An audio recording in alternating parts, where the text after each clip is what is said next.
गरीब आदमी बद्दू रात के वक्त वो कहीं बेचारा सुबह से चला था, मदीने पहुंचते उसे रात हो गई। उसने डरते हुए ना खैमा ही बाहर लगा लिया। जहां रात हुई ना, आधी रात को कोई 1-2 बजे समझ ले पहुंचा मदीने, तो उसने बाहर ने खैमा लगा लिया। बीवी उसकी उम्मीद से थी, बच्चे की विलादत का वक्त करीब आ गया, बीमार हो गई, उसने खैमा लगाया। बीवी अंदर है, हजरत उमर फारूक गश्त पे थे रात को, साथ एक गुलाम था। हजरत उमर फारूक रज़ी अल्लाह ताला अन्हु कहने लगे वो आग जल रही है थोड़ी सी, पता करो कौन है।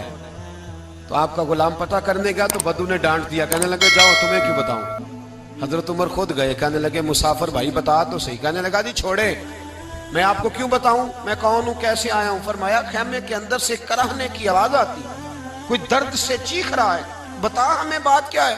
कहने लगा जी मैं फुला बस्ती फुला इलाके का एक गरीब हूँ, अमीरुल मोमिनीन उमर फारूक से मिलने आया हूँ और रात हो गई है तो यहाँ खैमा लगाया है, सुबह मैं उनसे मिल के चला जाऊंगा।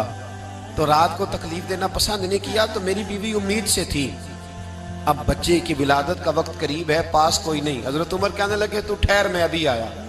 चेहरे पे नकाब है, उसे बताया नहीं मैं ही अमीरुल मोमिनीन। उमर दौड़े गए, अपनी जौजा से कहने लगे अगर तुझे बहुत बड़ा अजर मिल रहा हो तो हासिल करेगी।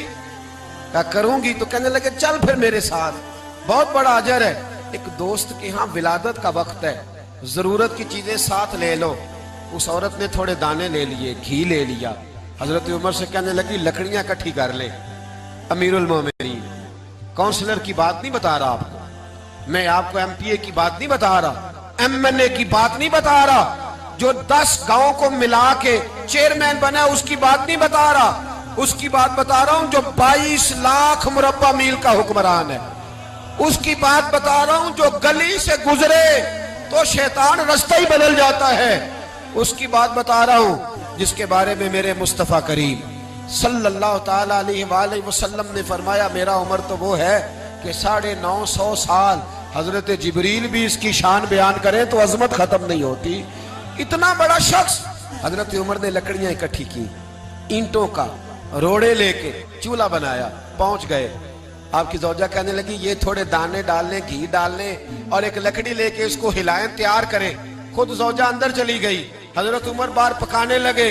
वो बद्दू कहता है मैं इस तरह का उनके साथ बिहेव करने लगा जैसे को किसी चौकीदार के साथ नहीं करता। मैंने समझा जी उमर ने चौकीदार रखे आने जाने वाले मेहमानों का। मैं कभी पानी का प्याला मांगता, कभी कोई बात, उमर दौड़े जाते, कभी पानी लाते।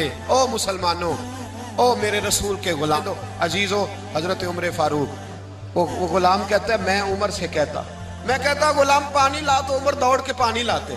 मैं कहता तुझे घी पकाना भी आता है, पहले भी कभी पकाया है?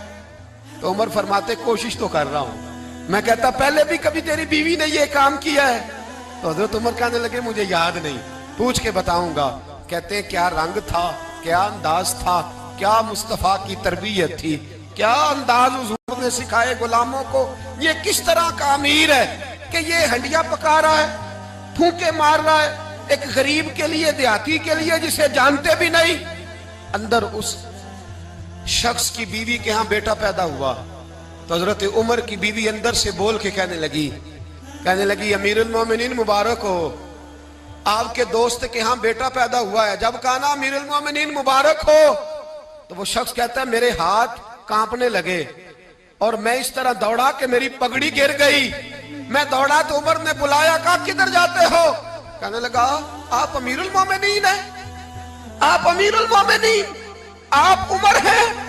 कैसर किसरा जिसके नाम से कांपे आप वो हैं जिसे मुस्तफा ने दुआ मांग के अल्लाह से मांगा, वो वाले उमर है आप। जिसके लिए अलीउल मुर्तजा फरमाते मैं रोज दुआ करता हूं, वो वाले उमर है। जिसके बारे में अबू बकर सिद्दीक ने फरमाया था कि मैं अल्लाह से कहूंगा मौला जो तेरे महबूब की उम्मत के हक में सबसे बेहतर था मैं उसे खलीफा बना के, वो वाले उमर है।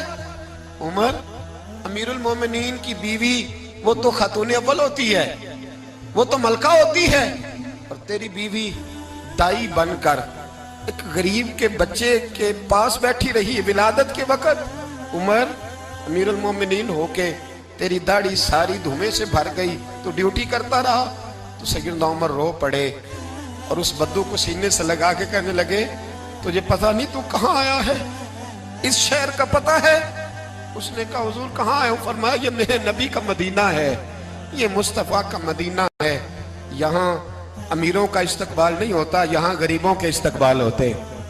यहाँ हुजूर ने इस स्टेट पे मेरे रसूल पाक ने वो वाला रंग दिया है कि अब गरीब सर उठा के जीने लगे हैं, अब मजदूरों को इज्जतें मिलने लगी हैं, अब यतीमों ने सर उठा लिया है कि हमारे